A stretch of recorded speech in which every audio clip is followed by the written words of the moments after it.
bit. So my name is Noble, and I started the 360 movement a while back, about a year and a half ago. And because I love learning, I'm telling you, I love learning. And so I thought, well, man, and I've been growing myself on a personal, professional development, aggressive growth process for a couple of years now. And so I thought, well, man, if I love personal growth, maybe there's some other people that love personal growth as well. And so I started the 360 movement a while back. And so every couple of months we do seminar. There's big Rian. Rian, good to see you, man. I can't wait. Okay. Good to see you too, bud. Hey guys, Awesome. how you doing? So can't wait to introduce him. Give me 1 second here, Rian, and I'll introduce you. I'm kind of sharing the background, the context there. So every couple of months I do seminars on different areas of life that are I feel are big rocks of life. So the 360 movement, the analogy is, for me, I saw a lot of my friends and classmates. I went to West Point, so I'm an old grad. A lot of my classmates are 06s, colonels and stuff, with some lieutenant colonels, and then I've even got a general classmate who's putting down his first star back in October. And a couple months in July. So he's been a general for a little while now, a few months now. And here's what I've noticed. So I've seen a lot of people that are financially successful but are not family successful. I've seen a lot of people that are professionally successful but not personally successful. Well, my faith background, I'm a Christian, and you can be whatever faith background you are. But for me, I wanted to be successful in every area of my life, not just one area. And so that's what kind of started me on this whole 360 movement with, that's kind of our approach to leadership and growth, is growing in every area, not just one area. I've met a lot of friends of mine that are zillionaires that are on their second and third family. And for me, that didn't excite me, or that didn't inspire me. And then I've also met some folks that have some amazing families but are eating ramen noodles, and I didn't want that either. So I wanted, again, an approach, kind of that was all encompassing. And so, boom, that kind of was what started the 360 movement. And so one of my jujitsu instructors, actually, a guy named Jason Quast, black belt in jujitsu, amazing dude, amazing guy, also a special forces soldier, senior NCO, non-commissioned officer in special forces, said, hey, Noble, you got to read this book, The Rise of Superman. I'm like, I'll check it out. Because I love reading. I read a ton of books. And so finally, it took months, but finally I picked up this book. And as soon as I picked it up, I'm like, oh my goodness, because I've been an entrepreneur now for 20 some years, lots of businesses, been a part of probably close to 10 different startup businesses and stuff. And I love performance, right? I want, I'm not trying to preach to you guys, but there's a biblical reference, Matthew 25:14-30 talks about the boss who gives there's three employees, one employee five talents, another one 2 talents, another one 1 talent. The first 2 employees doubled his money by the time he returned. And I thought, man, I want to double the investment that God's made into me and impacting as many people as possible. My personal mission statement: to positively impact millions of people for the kingdom of God, to positively influence the influencers, to raise the next generation to be patriotic world changers, to love the Lord their God with all their heart, mind, soul, strength, and body, and to help hungry people identify and pursue their purpose in life. That's my 5-fold mission statement. The 360 movement, we want to change the world by changing your world, by changing you. And how we do that is by reaching the world, restoring brokenness, empowering leaders and influencers, affirming gifts, strengths, talents, and superpowers, cultivating deep roots, harvesting long-lasting legacy fruit. And so, boom, back to this Rise of Superman. It talks about boom, here it is, the Rise of Superman. It's a few years old, decoding the science of ultimate human performance. Well, in true creepy form, I'm reading this book, and somehow Facebook knows that I'm reading this book, and I see one of Rian's ads, right? Just happen to see this presentation on flow and friction. And I'm like, what? I'm in the middle of this book right now. There's like, how in the world, who knows all the creepy cyber stuff that goes on. But anyway, somehow it knows that I'm reading this book. So I'm reading this. So I watched this presentation that Rian did on Facebook. And I was mesmerized, absolutely mesmerized, because of, again, this concept of flow and friction. And being an entrepreneur, I know I have times where I'm very, very productive. And I also know I have a lot of times where I'm a complete train wreck, right? And I'm like trying to, count my 10, fingers and toes. Like, am I still alive? Like, what's going on here?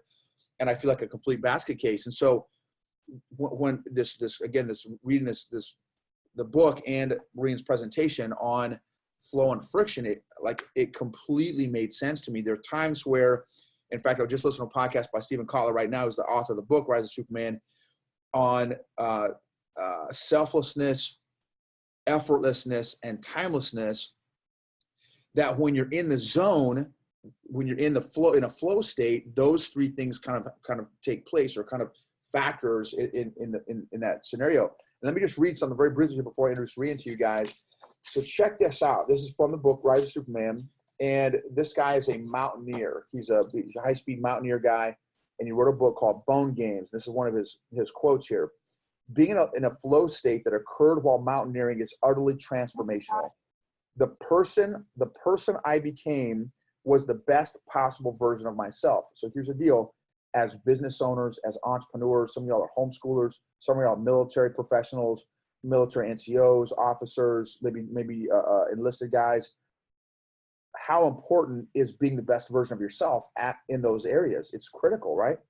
So I should have been, okay, so I was the best possible version of myself, the person I should have been throughout my life.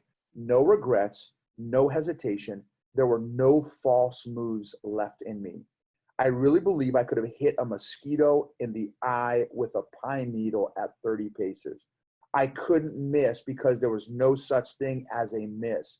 It didn't matter whether I fell or not, because I couldn't fall any more than 2 + 2 can equal 3. When doing what we love most transforms us into the best possible version of ourselves, and that version hints at even greater future possibilities, the urge to explore those possibilities becomes feverish compulsion. Intrinsic motivation goes through the roof. Anyway, so I wanted to share that little excerpt from you guys from the book, Rise of Superman, because it is absolutely amazing. And I feel, again, it's critical to, again, if you want to accomplish, you believe God's got big plans for your life, and you got big goals, big dreams, I feel like operating in that flow state and being strategic with friction, right? Because that was another thing that was fascinating about Rian's presentation, was that there are some areas of your life where you want friction. I want friction in the areas where I have bad habits, right? I want friction. I want as much friction as possible. I didn't even think about that. I never even considered that. And then I want less friction in the areas where I'm trying to change the world in. I want less friction in those areas, and I want more friction in the areas that hold me back. Anyway, and I've had a couple opportunities to talk to Rian. He's a super dude. You'll tell from his super cool accent, it is not from Texas. He is from Ireland, and has been part of he is a chief growth officer for the Flow Research Collective. So they have a whole system, a whole program, which at some point I'd love some of us to go through together, would be my goal, but a whole program on how to help people, high achievers, high performers, become the best version of themselves. So let me give you the quick agenda. So Ryan's going to give about a 30-minute keynote presentation on flow, friction, whatever he's going to talk about. And that's for everybody. And then we're going to take a little quick break. And then we're going to have a Q&A just for those that are vetted 360 influencers that have been part of a 2-month-long vetting and selection process. So that's for the 360 influencers. So it's going to be 30 minutes, then a break, and then just for the 360 influencers, a Q&A. So Rian, thank you so much for taking your time to invest into the 360 movement, into all these folks that are hungry to grow and learn. And I really appreciate you taking the time to do this. Thanks for having me, Noble. Appreciate it big time. And that was a great intro. You're getting me pumped up as well there. And good to see you as well. And hello to all you guys there as well. Nice to see everyone online. So what I wanted to do, and you can let me know, Noble, if this sounds okay. But what I was thinking made the most sense is to actually go into some different content and some different advice to the webinar that Noble mentioned on friction, because that's available. You guys can all watch that afterwards if you'd like. So, there's no point doubling up. So what I wanted to do was kind of start with just a little bit of background on, myself, our organization, and then flow and what we're actually talking about here when we use that term, and what it is, what it feels like. Then we're going to touch on the research, if that's okay. I just want to kind of show you guys what it says, or what the research looks like with respect to flow. And then I'm actually going to get into a very, very practical, kind of surprisingly straightforward evening and morning routine that I think will be very useful to everyone in a, just as, straight up practical takeaways.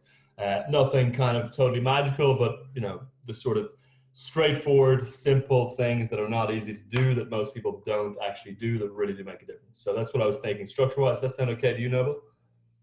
That sounds excellent, Rian. And just to kind of give you an idea, again, if I'm not sure what point you jumped on, we've got a lot of military folks, officers, and non-commissioned officers, civilians, business owners, entrepreneurs, homeschool families. We got a lot of, so that's kind of and some business, some business folks as well. So, so anyway, that's our audience. So that I love. That sounds exactly. I think that would add value to everybody on. That'd be amazing. Thanks, Rian. Super. Yeah, no worries. And that kind of the way we try and keep a lot of our content is not sort of overly specific so that it can be generally applicable. So they're kind of more principles than specific techniques. But I can touch on some techniques as well. But just to dig in then, guys, firstly, big thank you for having me. So my name, as Noble's mentioned, is Rian Doris. I'm Irish, hence the accent, and I'm co-founder and chief growth officer here at the Flow Research Collective. And so the Flow Research Collective is a research and training institute. On the research side, we partner with different academic institutions and we conduct research into the neuroscience of peak performance. And our overarching research goal is to decode the neurophysiology of flow state or peak performance. In more simple terms, what that means is actually just finding out what is going on in your brain and in your body when you are in a flow state or when you're performing at your best. And we're currently partnered with Imperial College London, UCLA, USC, UCSF, and lots of different other universities and institutions like Deloitte and Formula One, doing research into that topic, so trying to understand what's actually going on when you're in that state so that we can more effectively train people to be able to get into that state of flow. And then on the training side, we use evidence-based, neuroscience-backed interventions and protocols with executives, entrepreneurs, athletes, and creatives to help them improve their performance and output. And that's what we're going to be doing with you guys today. And as far as a little bit more background around who we've worked with, we've actually worked with the US Naval War College, for you guys who are involved in that side of things. We've worked with people like Goldman Sachs, Cisco, and Google. And at this point, Stephen has trained over 20,000 people formally and then given keynotes to well over 100,000 people on these topics. But what I want to start with is just what flow actually is, because it's a very colloquial term. It kind of is often used or can be used in many different contexts, but I want to kind of get a shared understanding around what we actually mean by it here. So flow is defined as an optimal state of consciousness, a state where you feel your best and you perform your best. And it's definitely something that all of you on the line here have experienced it at one point or another, and you may have referred to it as being in the zone, as getting into a groove, as getting in state, as having a good rhythm, potentially as having or building momentum. But that state is flow, and that's the technical term that's used within academia and within the scientific literature around this stuff. And the term was coined by a Hungarian psychologist called Mihaly Csikszentmihalyi in the 1960s.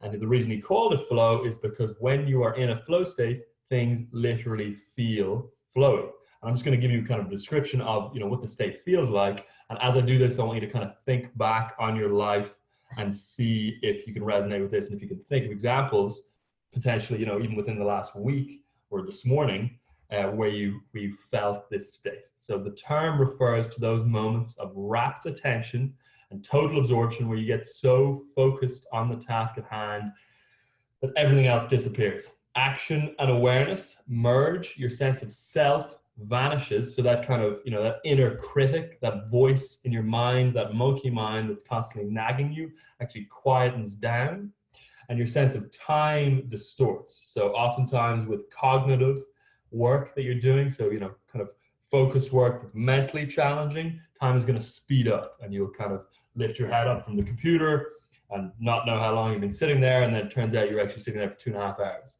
But throughout being in that state, all aspects of performance, both mental and physical, go through the roof. So feel free to write into the chat if you can kind of, resonate with times when you have been in that state of total and utter absorption and immersion in whatever it is you're doing, where the rest of the world kind of melts away. Because that's the state that we're referring to when we use the word flow. And so in terms of the research around flow, there's a ton of extremely impressive performance benefits and enhancements that are associated with the state.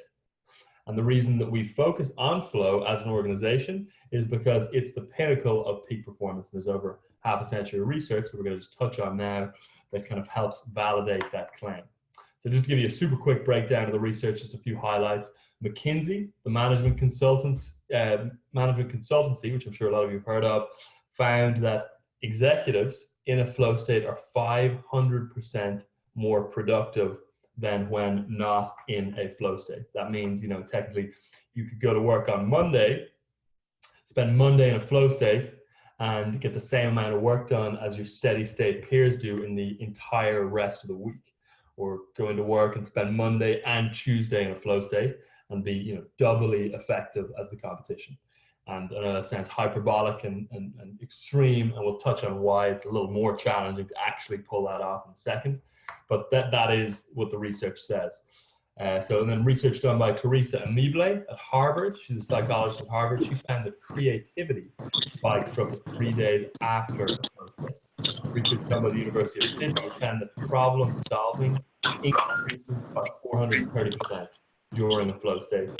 And research done by Advanced Brain Monitoring and DARPA, which some of you guys also may know, found that when snipers are in a flow state, and we can kind of extrapolate that out into the population more broadly, that skill acquisition speed, which is a fancy way of saying learning, increases by 490% when you're in a flow state. And I know Noble mentioned the importance of learning, and flow significantly enhances learning for a number of kind of scientific reasons that we're not going to be able to go into today. And so James Slavic from Greylock Partners, in a recent article in Forbes, coined flow state percentage as the most important management metric of the 21st century. And what that is simply the amount of time employees are spending in a flow state. And if you're an entrepreneur, you can apply that to yourself. It doesn't necessarily need to be employees alone. So, the point is that flow is extremely highly correlated with a lot of critical performance outcomes. And I'm sure, again, when you think back to times that you've been in flow yourself, you are aware of that just anecdotally. It's kind of common sense. That's the state intuitively that people are trying to get to most of the time during their work days. You're always trying to get into the zone. You're always trying to get fully focused. You're always trying to eliminate distractions so that you can slip into that state and experience the performance enhancements that come with it, even if you didn't know that, flow is a technical term and that there's this whole body of research around it.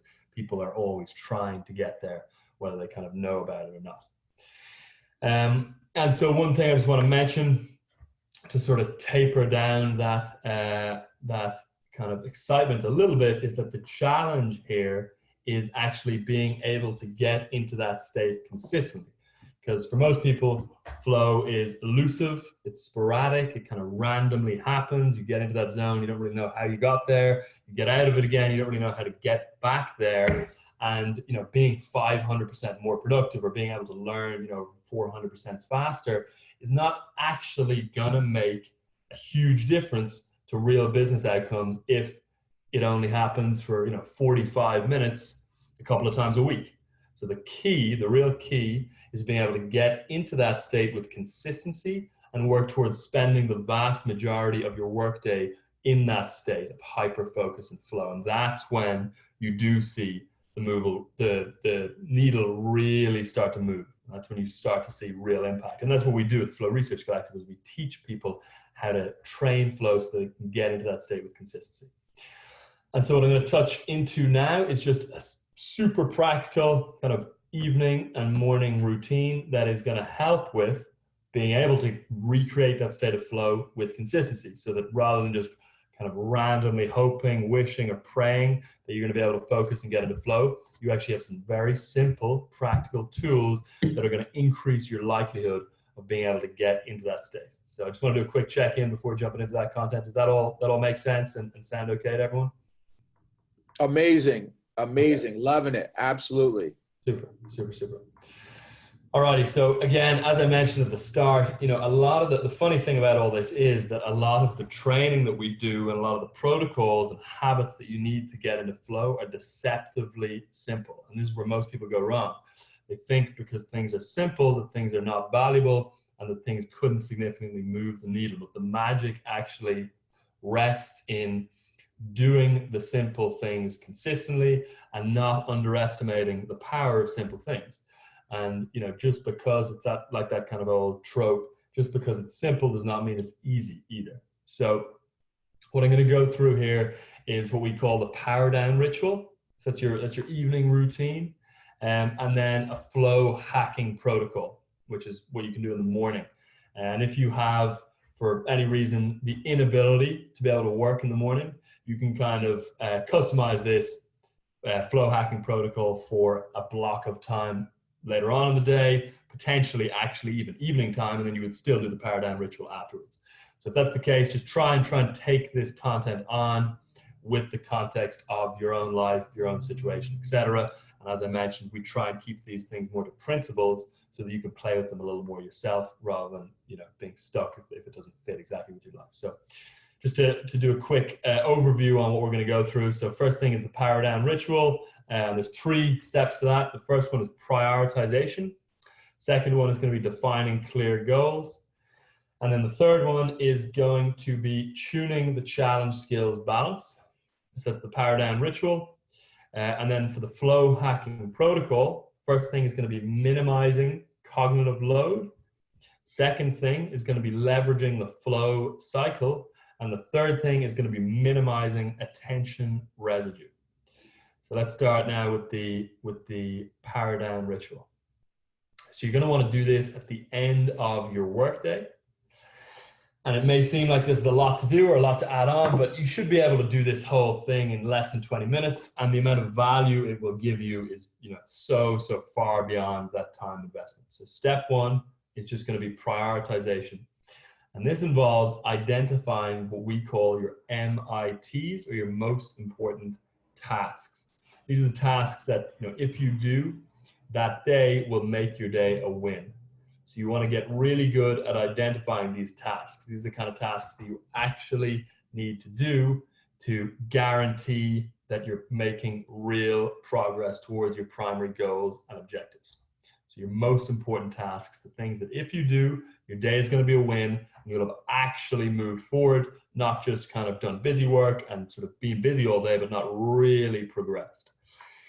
And that's the problem, is a lot of people spend their time trending horizontally, which is what we call it, kind of oscillating within the realm of maintenance mode. You know, they wake up, they do kind of busy work, they respond to emails, they get reactive, and they kind of get put on other people's schedules, and then they finish the day without having done anything like that significant or real that has tangibly moved them forward. So we want to avoid that as much as possible.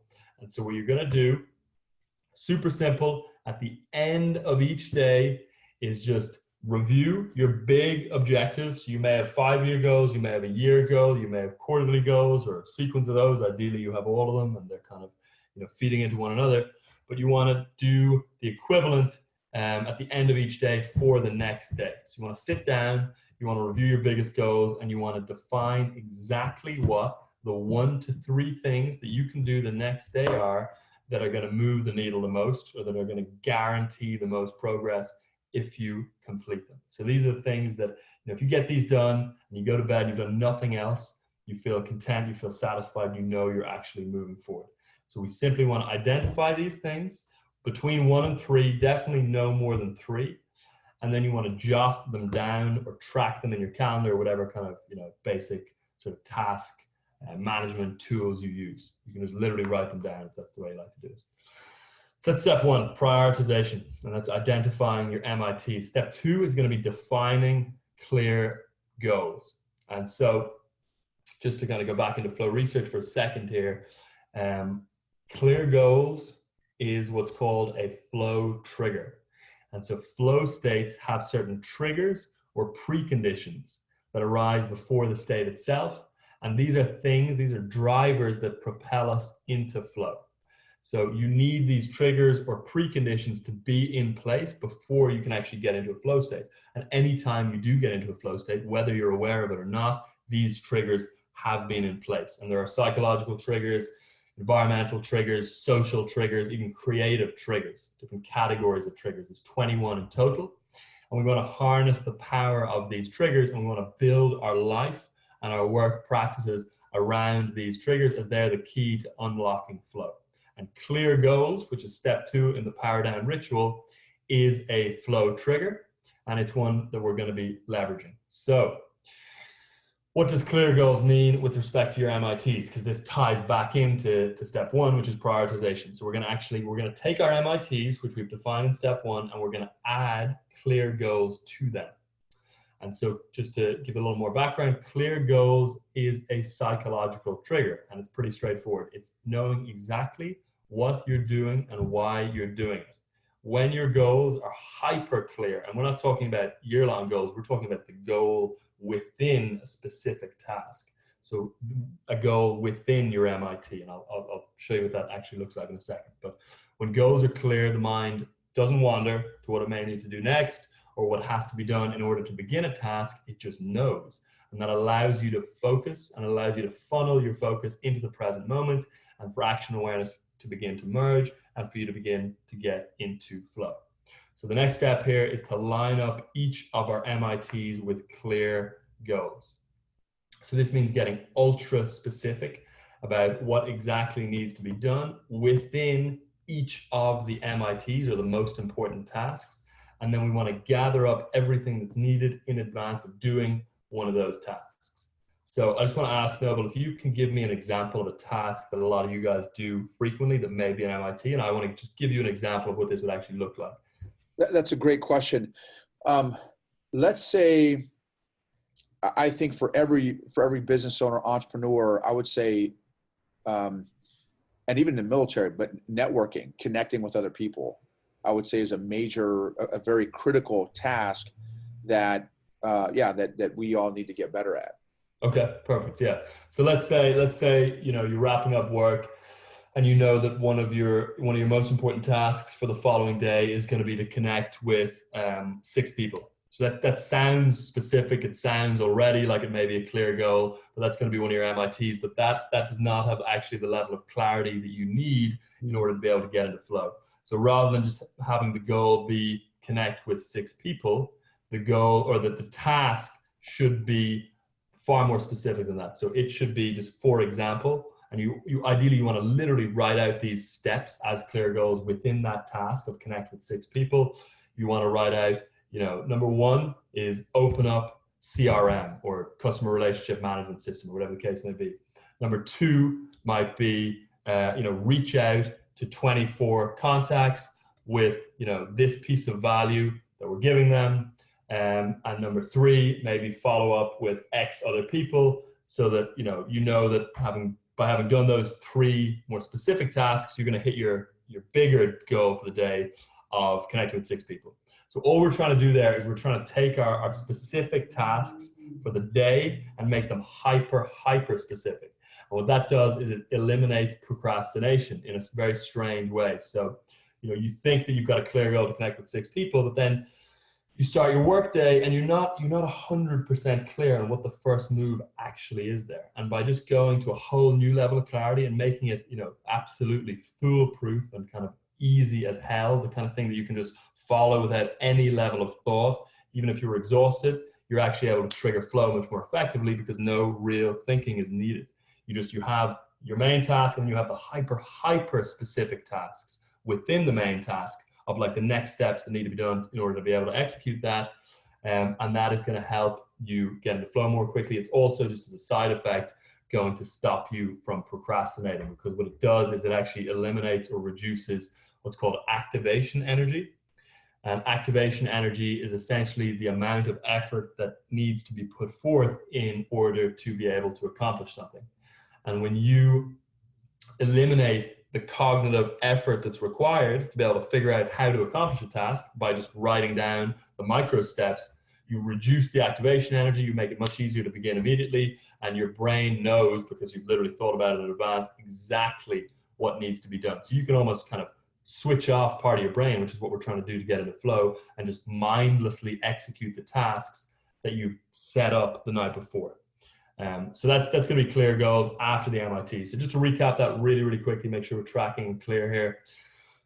Step 1 is going to be defining your 1 to 3 things that are most important. Step 2 is going to be adding clear goals to each of those 3 things, because even though that seems like you're already putting clear goals down for the day, they're not usually going to be clear enough. So you want to get microscopic with the detail that you're adding into exactly how to accomplish each of those MITs or most important tasks. Does that make sense so far?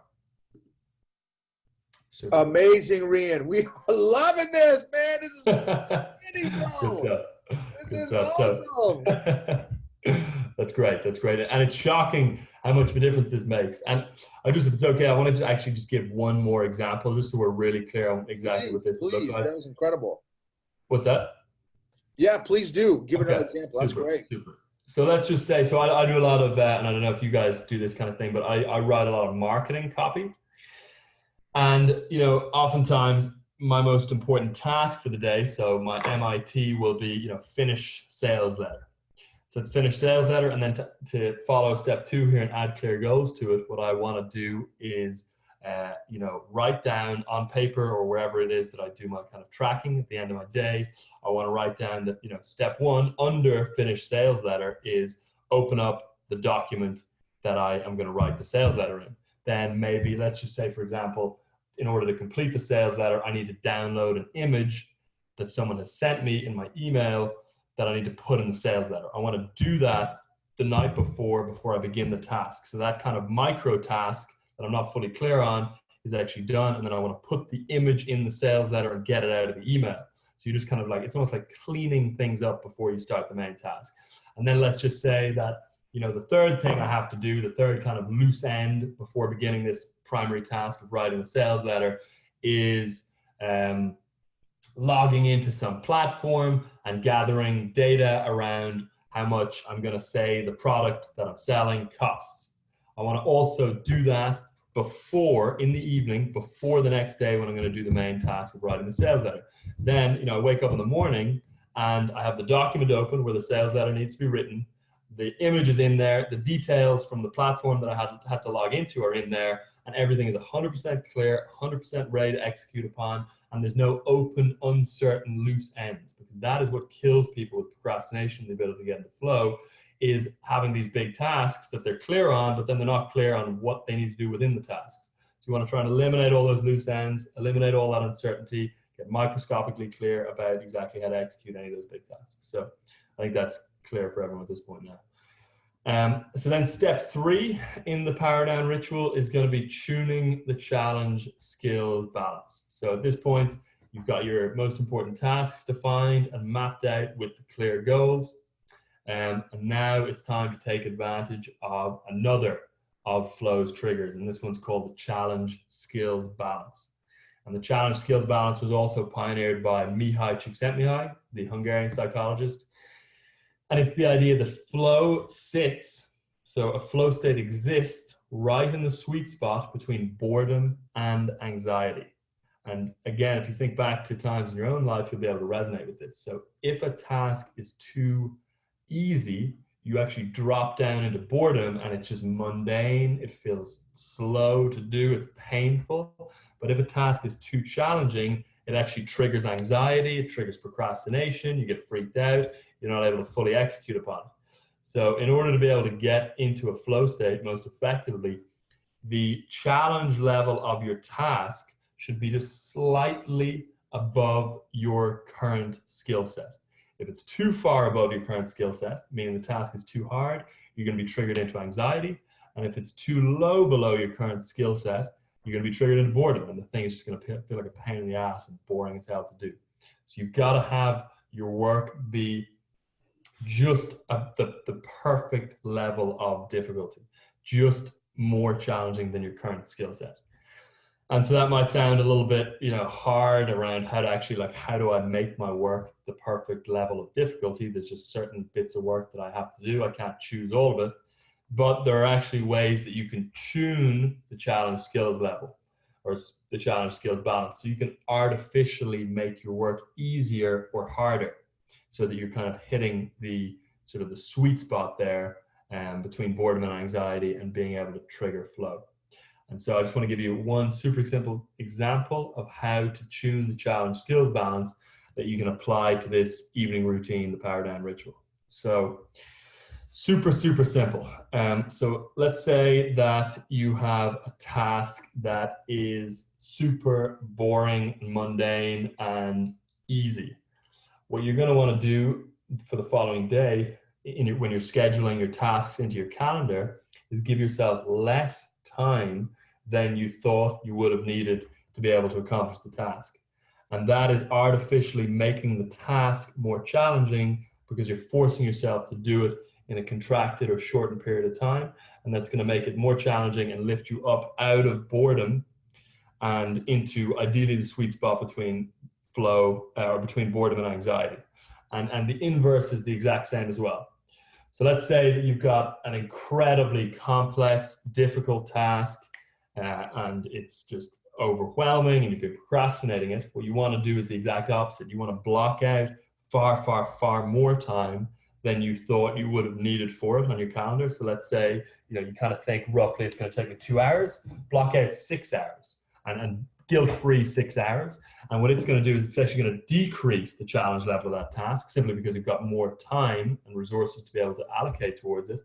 And that's also going to kind of bring you down from anxiety and again, into that sweet spot between boredom and anxiety, which is where flow exists. That's where we find flow.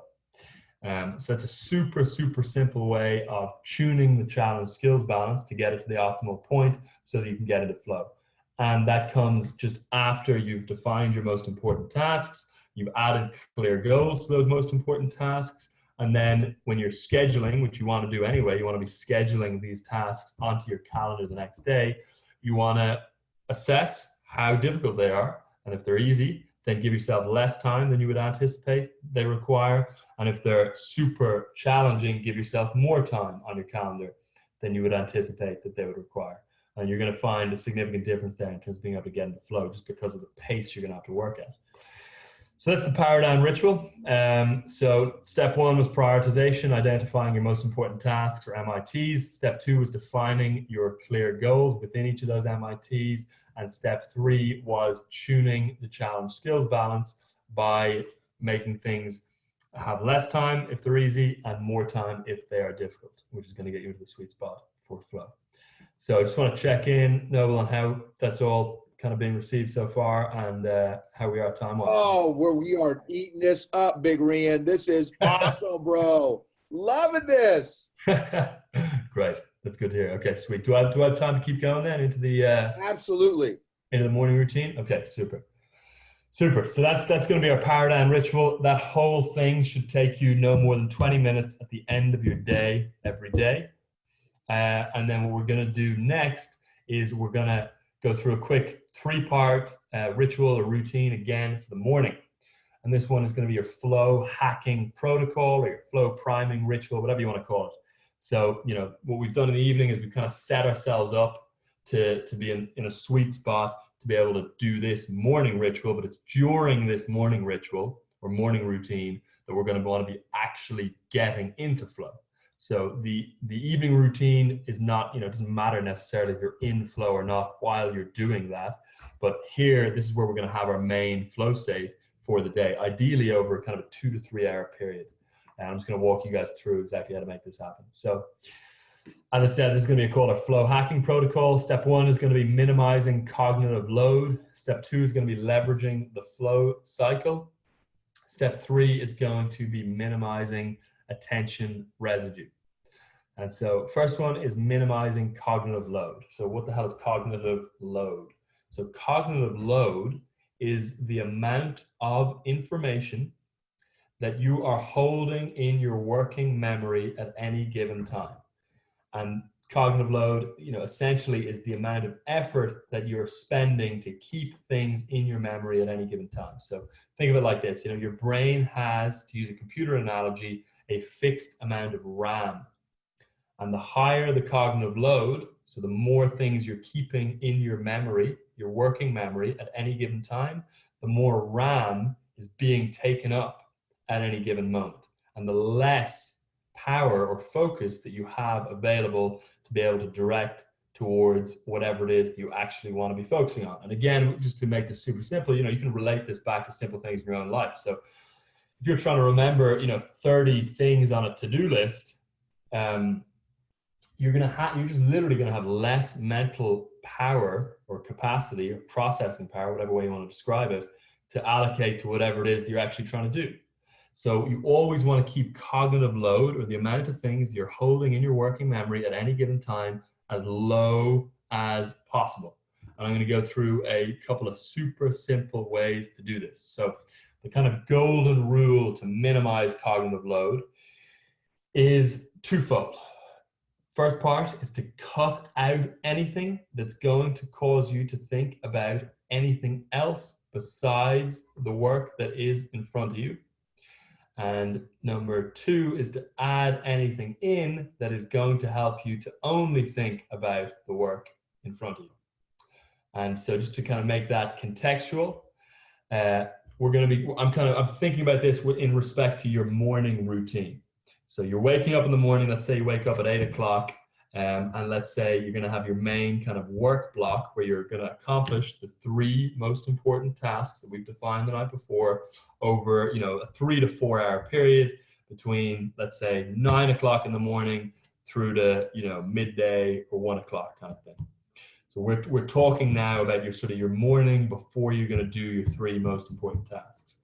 I'm just going to kind of restate the golden rule to minimizing cognitive load within that context. So first part, cut out anything that's going to cause you to think about anything else besides the work in front of you, meaning your 3 most important tasks, and add anything in that is going to help you to only think about the work in front of you, meaning your 3 most important tasks. And so our power down ritual has taken care of the second piece there. So our power down ritual has been the adding things in that are going to help us only think about the work in front of us, because we've prioritized, we've set our clear goals, we've got all the thinking and clarity that we need to be able to execute upon those tasks. So in the morning, now what we're going to be focusing on is cutting out the things that are going to cause us to think about things other than the work in front of us, or the 3 MITs. And there's 2 main ways that we can do this, or at least that I'm going to touch on here that we can do this. So the first thing is going to be automation, and that I touched on a lot of this on the webinar on friction, the Nova Watch, which you guys can check out afterwards. And step 2 is going to be digital and distraction management. So step 1, automation. What we want to do in the morning is we want to automate as much as we possibly can to minimize decision making and cognitive output requirements. So ideally, you want to do things like having your outfit or whatever you're going to wear for that day set out the night before. Or what I do, I actually only wear black, which is actually just a super handy hack that stops me from having to make decisions in the morning. I just wake up, all my clothes are black, everything matches perfectly. I just throw on whatever and it can't but match.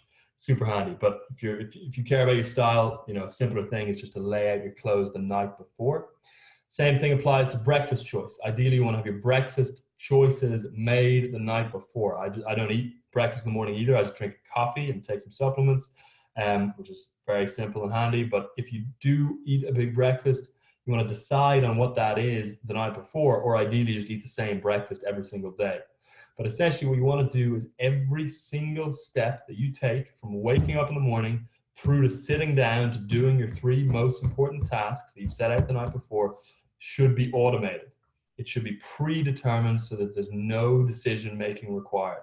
The last thing you want to do is wake up in the morning and then decide, do I work out now, or do I eat, or what do I wear, or do I go meet a friend? All that stuff should be absolutely eliminated. You should have an extremely clear set of specific tasks that you execute upon mindlessly between waking up and sitting down to do your 3 most important tasks. So same breakfast, outfit selection done the night before, every single step predetermined the night before, or just, set and forget rules in general, like me only wearing black, or picking one breakfast that you always only eat.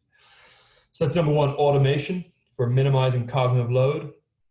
Number two for minimizing cognitive load in the morning is going to be digital and distraction management. And this, I think, is actually even bigger than automation. This is just key. It's super, super simple, but again, no one does it. So what you want to do is you want to eliminate ruthlessly, and this is super important if you want to be able to get into flow, any distraction in the morning. So email, phone checking, reading the news, consuming information, unless it's reading or it's, reading maybe part of one of your MITs if it's high quality, knowledge that you're taking in. But any, feedback or news feed scrolling on Facebook or Instagram is a disaster. So you should ideally eliminate all incoming information until after you've done your 3 MITs. And I know a lot of you guys, networking is a big priority here, but unless networking is one of your MITs and you can kind of dig in specifically to certain emails for that, that might be okay. But in general, what you want to do ideally is literally keep your phone off and protect yourself from all incoming information until you have accomplished your 3 most important things for the day. So I keep my phone off till lunchtime every single day. And a lot of people think that, they're going to miss out on big opportunities, or that, some fire is going to go on in their business and they're not going to be there for it. But in our experience working with over 20,000 people in this, those fears are massively overestimated. Usually nothing happens, and the gain in performance and productivity and your ability to get into flow is massive. And ideally, often those kind of fires that crop up, those employee issues, have a magical way of taking care of themselves when you are just not available, and when everyone knows that you are just not available as a set rule. Shit just gets taken care of. It's kind of bizarre the way it happens. And also, you usually, almost always, I've had times where serious things have gone wrong in the business, and I've found out 3 hours later. But I've gotten my 3 MITs done, and that day's been a win. So I've made the day a win, and then I found out about the fire, and then I just solved the fire then. 3 hours, your day's a win. You've locked in your gains, you've locked in your progress, and then you can deal with, whatever kind of chaos is going on after that point. So, a big reason people don't do that is because they have this belief that they need to check their phone, they need to check email, they need to check in with things, they need to make sure nothing's gone wrong. We really advocate against that. And I would just, suggest that you even just try it for a month or even a week, and you'll see that the performance gains far outweigh the tiny drawback of not being able to, sync with people that early. And again, you may have, for example, you may have one of your most important tasks be to sync with all your employees or your downline or things like that. So that's different. We're talking about distraction that isn't relevant to those most important tasks. So just to recap on that, number 1 within your paradigm or within your flow hacking protocol was minimizing cognitive load. And 2 ways to handle this. Number 1 is automation, which is making every single step between waking and your most important tasks predetermined and set and forget. Number 2 is distraction management, protecting your attention from anything that is coming in at you, whether it's email, phone, news, etc. Even other people. If you've got a spouse and they need to talk to you about things, tell them that it needs to wait until lunchtime. The last thing you want to do is have a talk about mortgage payments or some big issue that's happening in the family before you do your most important tasks. It's going to higher cognitive load. You're going to have that thing in your mind going on the whole way through your most important tasks. It's going to block you from getting into flow. So even when I was back in Ireland for a little while, I was living back in my family home for about a month recently. And as politely as I could be, I would tell my mom that I just couldn't speak to her until lunchtime, because she would come in, she'd start asking me about plans for the weekend, and every single one of those thoughts are going to eat away at the amount of effort, mental effort, and horsepower you have to allocate towards the things you're actually trying to do. So you got to be anal about that sort of stuff, and way overestimate in comparison to your average person how much your attention can be fractured. Because people hugely underestimate that. People value money heavily, but they way undervalue attention. People don't throw away money, but they throw away attention all the damn time, and attention ends up becoming money. So you've got to be super careful about that. So number 2 is going to be leveraging. Well, I just want to check in. Actually, are we okay time-wise, Noble? Or? Yes, amazing. Okay, super. So number 2 is going to be leveraging the flow cycle. And I know there's a ton of information that we're going through today, but Thanks for bearing with me. So a common misconception about flow is that the state works like a light switch, that it's either on or off, that you're either in flow or you're not in flow. But the reality is that flow is actually not binary. Flow actually takes place across a spectrum, first of all, so you can be in a deep flow state or a very light flow state. And then also flow takes place within a cycle, a 4-part cycle. And only one part of that cycle is flow. And this is research done by a cardiologist at Harvard called Herbert Benson. And so there are 4 phases to the flow cycle. The first one is struggle. The second one is release. The third one is flow. And the fourth one is recovery. And the flow state itself is only the 3rd phase in this 4-part cycle. And so what we want to talk about here is the struggle phase. And again, please, as I'm describing this, try and relay it back to your own personal experience, because the struggle phase happens at the start of the flow cycle. So what happens all the time is you will sit down to do some highly focused, high priority work, and you'll find yourself having this extreme desire to get up, do something else, check email, get a snack, do anything but the work that you're supposed to be doing in front of you. And the desire to procrastinate, the desire to get up and get out and do something else is extremely intense and overwhelming. And where the vast majority of people go wrong is they give in to that desire. After about 15 minutes, maybe 20 minutes of struggling through, trying to focus, and they spend their entire working lives in that struggle phase. They sit down, they do 10, 15, 20 minutes of work, the pain gets too much, they get up and they go, they distract themselves, they come back, they sit down, they do 10, 15, 20 minutes of painful work, then the pain comes too much, they get up, they go, they do something else because they're distracted and uncomfortable. And the massive issue here that people don't realize is that they are actually sabotaging their ability to get into flow, because after the struggle phase is the release phase, and you break into the flow state. So most people are spending their working lives working right up until they would release and get into flow, and then distracting themselves and bringing themselves back down to the start. And then they struggle. And just before they would get into flow, they get up, they distract themselves, et cetera, and they spend their entire lives, working lives, in the struggle phase. But what you have to do is you have to persist through the struggle phase into the release phase. And the release phase is kind of when the click happens, and then you break into a flow state. And you will know that this happens all the damn time. So if you try it now tomorrow, and this is the simple takeaway, is when you're sitting down to work, persist. Do not let yourself be distracted. And then you will, without fail, break into a flow state. And then, boom, you're off. It's like takeoff. It's effortless. Things have disappeared. You're loving it, and you're fine. But the key is to not get up or distract yourself before the struggle phase is over and you're into release. Otherwise, you're kind of like resetting the whole thing constantly. And if you do that, it's just a disaster. Work is horrible. But the beauty of it is that after a little while, and now even that I've kind of told you this, you'll be more aware of it. But after a little while, you start to persist through the struggle phase. You realize that on the other side of that struggle, 5, 10, 20 minutes is flow. And you then become accustomed to the fact that, oh, this is just the normal feeling that I get before flow. And then it becomes easy and it becomes fine, and you're able to just keep going. And over time, you get better and better at that. And you just know that that feeling and that desire to procrastinate and do something else is just the feeling that comes up before you get into a flow state. So that's leveraging the flow cycle, just being aware of the fact that there is a struggle phase before flow, and you have to persist through it in order to be able to get into flow. And if you do not persist through it, you're going to reset your system, and you're going to go back to square one, and you're going to have to start again.